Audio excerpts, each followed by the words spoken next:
And what Norm did, which I'll never forget, is he knew that I was the biggest Jim Carrey fan in the world. Now, I'm not gonna go all into it, but Jim Carrey is talented in a way that you can't practice or rehearse. What a God-given talent. I was fascinated with him.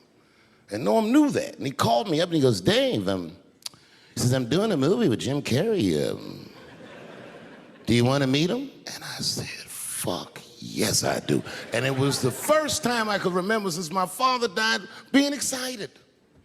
And the movie was called Man on the Moon. I didn't know any of this. And in this movie, Jim Carrey was playing another comedian I admired, the late, great Andy Kaufman. Yes, and Jim Carrey was so immersed in that role that from the moment he woke up to the time he went to bed at night, he would live his life as Andy Kaufman. I didn't know that. When they said cut, this nigga was still Andy Kaufman.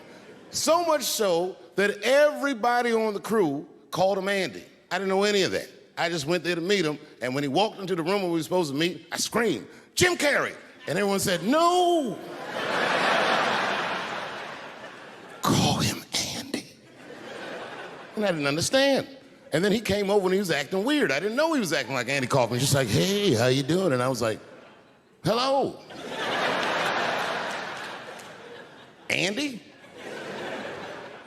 Now, in hindsight, how fucking lucky am I that I got to see one of the greatest artists of my time immersed in one of his most challenging processes ever.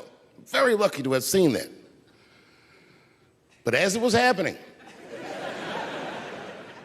I was very disappointed. Because I wanted to meet Jim Carrey, and I had to pretend this nigga was Andy Kaufman all afternoon.